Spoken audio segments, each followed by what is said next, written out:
পদ্মপুরাণের কাছে একবার যখন সমস্ত অস্ত্র দিয়ে চেষ্টা করেছে প্রহ্লাদকে শেষ করা, সেখানে তীরধনুক, সেখানে কি বলে ত্রিশূল, তারপরে তলোয়ার, পাল্লা, যে অস্ত্রটা ওর গায়ে লেগেছে ওই অস্ত্রটা পরিণত হয়েছে একটা নীল পদ্ম।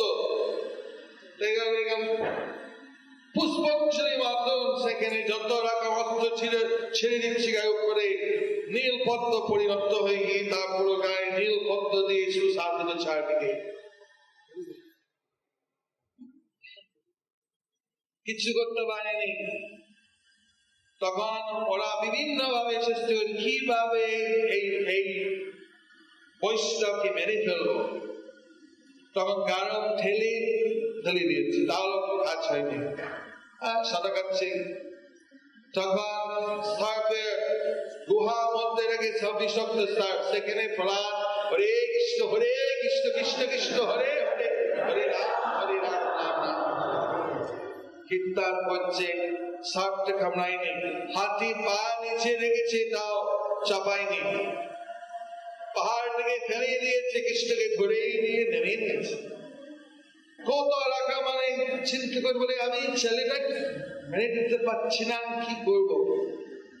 তখন আবার শিক্ষা বলছে দেখুন আমরা আর একবার আমাদের কাছে যে আমরা এই ধরতে পারছি না, আমি আমাদের ভালো করে অসুরিক শিক্ষা দিয়ে তাকে মন আমরা পরিবর্তন। এখন বাল্যকাল কিছু এরকম চঞ্চল আছে, কিন্তু পরে আমাদের ঠিক করে নেব, ও ঠিক অসুর হয়ে যাবে। দেখুন আবার একবার স্কুলে পাঠানো হলো,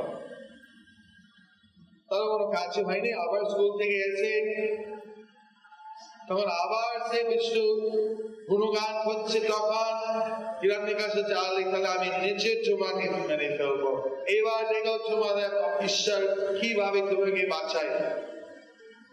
তাহলে আমাদের ঈশ্বর আমাকে বাঁচাবে। তোমার ঈশ্বর স্তম্ভের মধ্যে আছে, হ্যাঁ সব জায়গায় আছে। তখন এই স্তম্ভকে একবার ভেঙে দিল, দেখো তোমার ভগবান আসুক, দেখতে চাই। এসব বলতো মিথ্যা কথা, কোন ঈশ্বর নাই, কোন ভগবান নাই। কিন্তু যখন এভাবে স্তম্ভ ভেঙে, তখন সে এমন একটা শব্দ ব্রহ্ম হয়েছে যে শব্দ পুরো আকাশে ভরে গেছে, পুরো জগতে ভরে গেছে। তখন অসুর হয়ে গেছে, হিরণ্যকশিপু হয়ে গেছে। এই শব্দ করতে গিয়ে আসছে কি ব্যাপারে ব্যাপারে বাবরে বাবা ভয়ঙ্কর। এটি বিষ্ণু তার মহাশক্তি দ্বারা প্রদর্শন করেছে। তখন সে নরসিংহ প্রকাশ হইল। এই শ্লোকে নরসিংহ প্রকাশিত হয়ে খুব রেগে, আমাদের যে নরসিংহ রূপ স্তম্ভ নরসিংহ, মানে যে স্তম্ভ থেকে বেরিয়ে গেলেন, এই জন্য খুব রেগে। আমাদের দক্ষিণ ভারতে যখন তৈরি করছে এরকম নরসিংহ সব থেকে রাগি, আমরা পূজা করতে পারবো না, ব্রহ্মচারী ছাড়াও পূজা করতে পারবে না।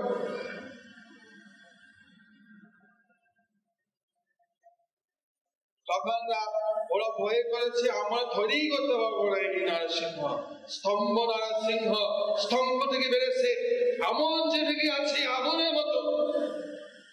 তুমি আমার ভক্তকে তুমি এরকম কষ্ট দিচ্ছ, খুঁজছে কোথায় সে অসুর।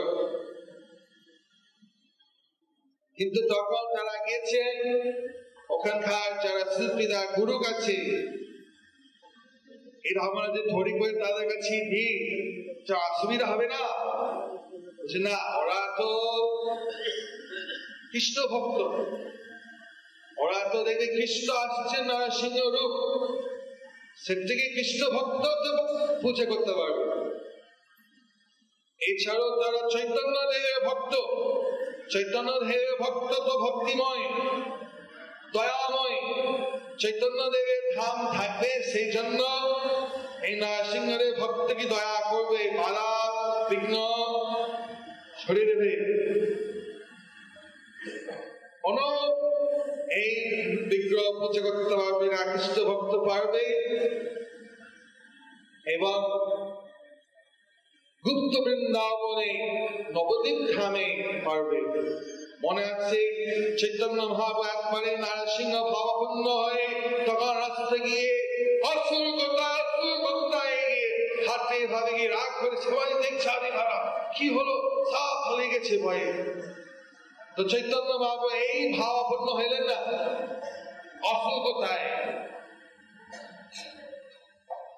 চৈতন্য দেব দেখছে সব বয়ে পাচ্ছে, তখন আবার শান্ত ভাব এসে গেছে। বলে আমি এইসব সাধারণ মানুষকে ভয় দিয়েছি তো ভালো হলো না, কিন্তু এই সমস্ত লীলা দেখি আমরা তখন ছিলেন মনে হয় মরারি গুপ্ত, উনি বলেছেন যে না তাদের উদ্ধার হয়ে গেল, আমরা এই লীলা দেখি তারা সকলে উদ্ধার হয়ে গেল।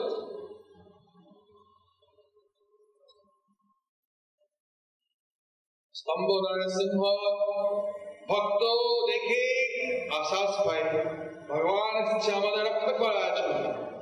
আবার অসুর দেখে পালাই বা ভয়ঙ্কর।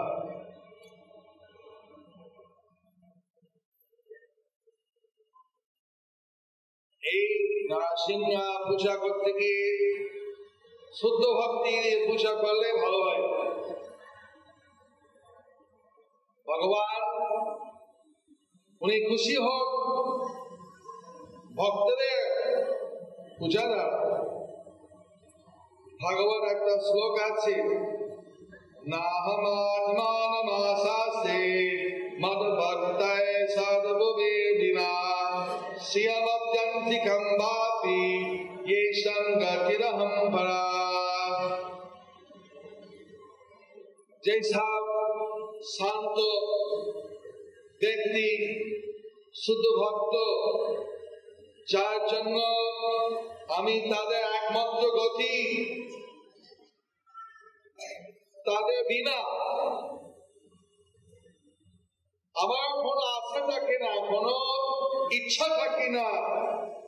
আমার পারমার্থিক আনন্দ বা আমার পরম ঐশ্বর্য ভোগ করা। বিষ্ণুদের সব থেকে ভালো লাগছে যে ভক্ত তাকে পরম গতি করে মনে নিয়েছে, এবং যেখানে ভক্তগান ওনার গুণগান করেন সেখানে ভগবান থাকে।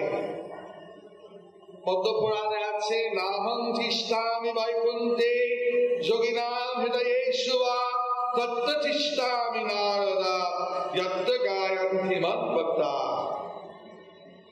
আমি বৈকুণ্ঠ থাকি না, আমার যোগিনী হৃদয়ও থাকি না, আমি থাকি যেখানে আমার ভক্তগান, আমার গুণগান, আমার লীলা প্রশংসা করে থাকে বা গুণগান করে। এইভাবে হিরণ্যকশিপু ধরেছে।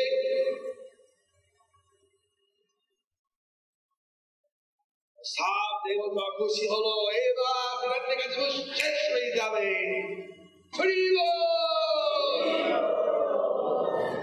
কিন্তু এই হিরণ্যকশিপু ছেড়ে দিল বিষ্ণু।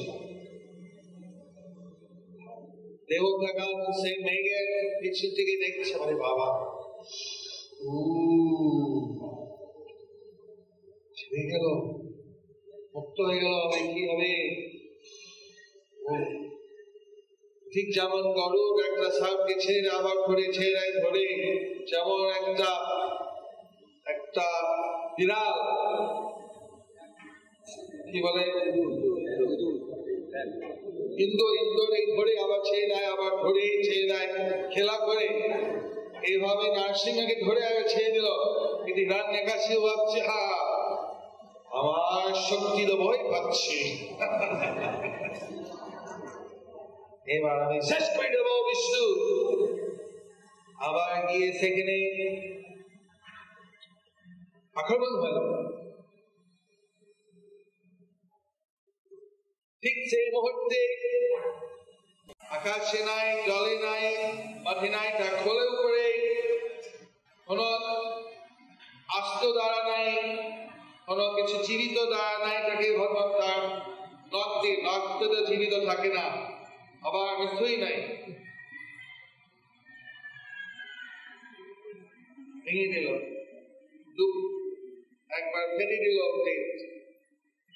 মালা দিয়েছে তার নারী বল। এটা হবে আমাদের আজকে সন্ধ্যার সময়। তখন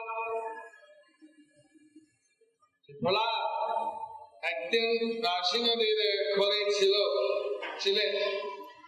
তখন প্রহ্লাদকে বলেছে, দেখো তোমার ভক্তি আমার ব্রত করার জন্য হয়েছে। তুমি পূর্বে জন্ম তোমার নাম ছিল